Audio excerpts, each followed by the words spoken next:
What's going on? My name is Jordan McLeod. Welcome to my YouTube channel. Thank you for tuning in. Continue to watch these videos that we drop every week, every month, every hour. I'm just playing. Thank you for coming in and showing yourself true to this channel. I have a special guest.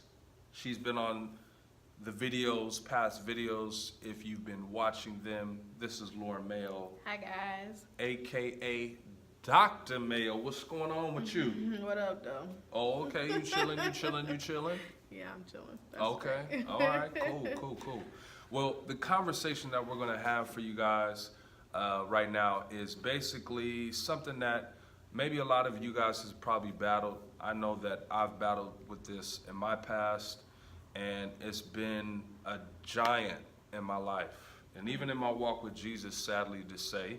But I pray that this encourages you, especially not just to the men of God, but also to the women of God. Yeah. Because Lauren, she's a woman of God. She loves Jesus, and she challenges me on many occasions. And you are truly a friend in my life. And so I wanted to create this time and platform where we could talk about some of the things that Lauren has battled. Specifically on the topic of pornography. Yeah. And so I'm super excited that we can dive into this and talk about this. So go ahead, sit down, get your popcorn, pull out your coffee, your Kool-Aid, 7-Eleven drinks, whatever you got, chill out, sit back, and watch this video, for sure. So Lauren, just tell us a little bit about your beginning stages where you kind of, wrestled with pornography, and then also when you got into it, like what first, we'll start off, what got you into pornography? What was that like for yourself? Okay. So I was introduced to porn when I was around 4 or 5, and I was in the wrong place at the wrong time, or maybe I should say the right place at the wrong time. Either way, it was on the TV, and it was after hours, so I was supposed to be in bed. But anywho, it was on the TV, and there my eyes saw what it wasn't supposed to see, and that was kind of my introduction to pornography. And that kind of jump-started a lot of inappropriate things in my life that happened, interactions with kids, my age and a little bit older, and just like it whet my appetite for what it wasn't supposed to be introduced to for some time, if that makes sense. Yeah. So what brought you into that time where you continue to kind of pursue pornography, like your pursuit? Like, why was it A thing? Yeah, why was it a thing? Why was it so amazing? Or, whatever. I don't know the correct wording for that. Yeah, I understand. I think, honestly, there's like a spiritual component to that, where like now looking back at my younger self, I'm like, wow, the enemy really had it out for me when I was very young. Right. Like it just, Right. and so I think part of it is just like biology, you see something and it triggers pleasure and endorphins in your brain just by what you see, and then you go after it time and time and time again. And so I think there was a biological component to where it was like, oh, that looks good, I want it. Kind of like even the fruit. She looked at it, wasn't supposed to touch it, but there she found herself. Wow. Okay. So during this process, what was that moment for you that clicked where I'm just going to lay this stuff down and this is just going to die and this is going to get out of my life? Like, explain to me that moment. I'm not saying somebody else's moment. I'm not saying my moment. What was that moment for you where you experienced this victory? Like, what helped you gain victory in this area of pornography? Okay. So, yeah, I got saved when I was really young as well. And so, right around the same time that I was introduced to porn. And so, there was like always conviction, but I did not know how to walk out of it or that, I just knew it was wrong and I was a kid. So, Right.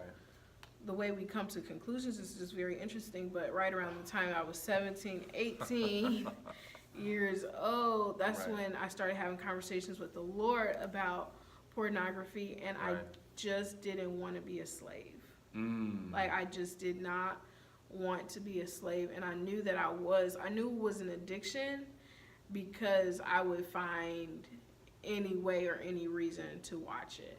Mm. Like, it was just a thing, and I just, like, I loved Jesus, I really did, and I just wanted him, and I didn't want, and I knew I had a crazy calling on my life and all of these things, and I didn't want to be one of those preachers who had a secret lifestyle. Like, Yeah. I just didn't want that. Right. And so that, and then I had this, like, interesting relationship with, like, condemnation, which gets you nowhere, honestly. But yeah, I felt a lot of shame over it. But either way, all of those things together made me want to be free. And so I started searching the scriptures for what the Lord had to say about me and about my body and about my relationship with my body and what that was supposed to look like. Right. And I stood on the scripture, Yeah. Romans Romans 6:12, and it reads, this is, wow, it reads something about sin in your body and sin not having rule over your body. I'm going to read it in just a sec.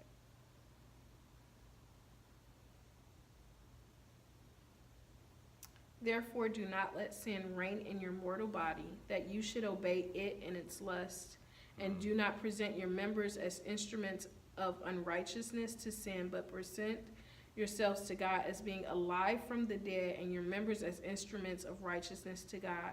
For sin shall not have dominion over you, for you are not under law, but under grace. So I knew freedom was mine for the taking. I knew that it was. It was just a matter of me walking in the opposite spirit. Yeah. Yeah. Yeah. Laying hold of that promise. Yeah. So, through the stages of, obviously gaining victory, I kind of want to touch on some of the realistic things that probably people are battling with right now or processing through, or what would you say has kind of like destroyed kind of like the things in your conscience, in your mind towards other relationships, human relationships, not just your relationship with God, but also your relationships with peers or random people? Like, did pornography like cause that Damage. Yeah, that damage? Like, what's some of the experiences that you experienced? I see. Yes. Good question. I think that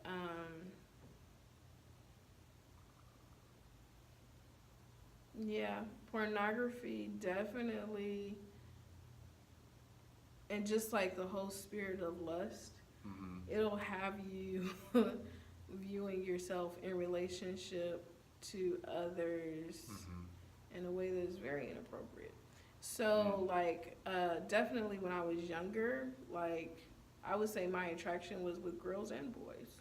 Why? Because that's what I saw. Like, Wow. and so,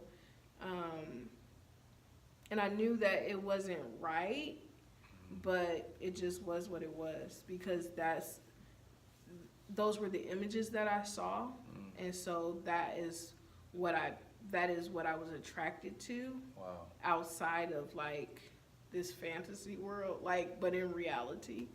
And so I definitely had inappropriate experiences with both girls and guys, especially when I was younger. So around my elementary age It wasn't even like middle school and high school. It was like Wow. elementary. Wow. And so, yeah, and I think especially my mother, she's like, you know, she always kind of looked at me outside the corner of her eye, and I'm Right. like, yo, when I was older, and it's like, no, I want Jesus. Right. Like, I don't even care what my attraction could be because of sin and sin nature. I'm saying that I desire him above all things. And so it was like, even though I could have allowed my mind to go several different directions, Yeah. like for real, I That was just is like, real. like, no, he is the way, he is the truth, he is the life. That's it. My body belongs to him right now, but one day I'm going to get married and my body's going to belong to my husband because that's the best that he has for me, and that's what I want. So I don't know if that answered your question. That's real rap. That's what's up. Yeah. What's so through that process of just like different thoughts that you've wrestled with in your conscience, and realizing that, you know, that affects not only yourself, of course, your relationship with God, but also the other people that you're viewing. What would be some encouragement if you could boil it down to, like, I don't know, a few tips that you can think of that would impact someone else to walk to that place to get victory, and then not only walking in that victory, but sustaining and staying and standing on that place of victory when it comes to the battling against the lust of the flesh, specifically this particular sin of, you know, either masturbation or pornography or whatever of that nature. What's some of the things that you would want to give to a younger you that could be dealing with this, or maybe it's an older person as well? What would you give? What would that be? I think my greatest piece of wisdom and advice is to come out of hiding. And the first person you need to come out of hiding with is honestly with the Lord, but like also yourself. Like just being completely real and honest about where you are. I remember a couple of years ago the Lord asking me point blank, like, what are your attractions? And I was like, excuse me? Like, what? But he was like, very point blank clear, because he wanted me, like, yes, he searches our hearts, but he's like, I actually want you to see what's in your heart. Yeah. You know, and so I would say my greatest piece of wisdom and advice is like, come into the light. I know it's scary, but come on in. Like, there's freedom right here in the light. In the darkness, there is shame, there is condemnation, and there is not freedom. Yeah. And so what we need is actual exposure, and it's not to the masses for shame, but it is to the Lord, it is to mentors, it is to friends, like other godly women, or men if you're a man, like... It is to people that can walk with you, because the enemy is lurking in the dark, and he wants to keep you chained to your shame. Right. And in that you won't. You will not find freedom. Right. It's just not going to happen. Right. Yeah, that's good.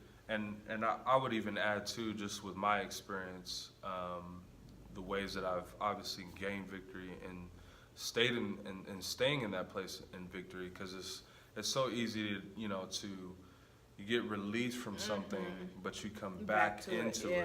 Yeah. So for me, obviously having friends, people discipling me, and then also staying in the Word, staying in the secret place is so important.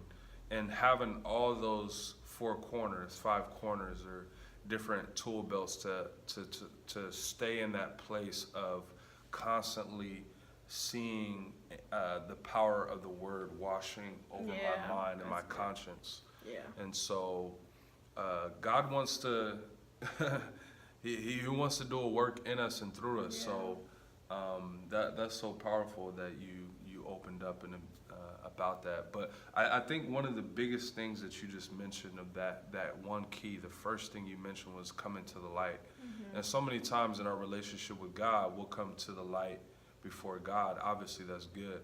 But also walking with people and doing life with people and coming to the light with people that you obviously trust, that are in a godly manner and a godly relationship with God themselves, and having integrity to safeguard you in such a way where you release your battles and your wrestles, so they obviously don't put it on Front Street and put it in front of people, but not to bring shame, but actually to bring freedom. Yeah, that's right. And so that's the powerful thing that we want you to get and grasp from this video. And so I just hope and pray that this video has impacted you. Lauren, do you have anything else that you wanted to share with the people that may be viewing? Yes, I have one more thing. Okay. I would say the other thing that kept me, or keeps me walking in the correct direction, is like I broke agreement with lust. I broke agreement with it. It's just like, you actually There goes the sermon. don't have a right to my life. And it was so interesting because it's like, I'm not thotting out there. I'm good.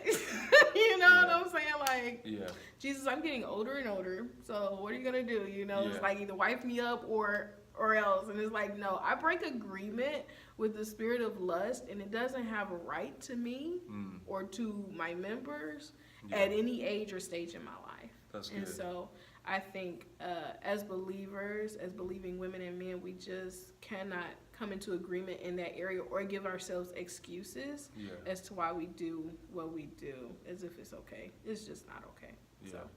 That's super good. That's so powerful.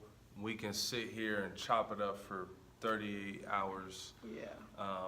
But no, really, the last part that you just said was so good. But I pray that you guys take notes, even have a notebook, go back and rewatch this and write down some of the things that the Lord may be highlighting for you individually. And also, I pray and hope that this video has impacted you. If so, please share it. Also, comment maybe some topics that you would want to hear us talk about for myself for this YouTube channel. And even for me and Lauren, if you want to see us back together talking on a certain topic, please hit us up on the comment section or message us about what you would want us to talk about. Please consider sharing the video, like this video, all that good stuff. Thank you for tuning in. Continue to watch all the other videos on my YouTube channel and continue to share. Talk to you later. See you later on the next video. Deuces. Deuces.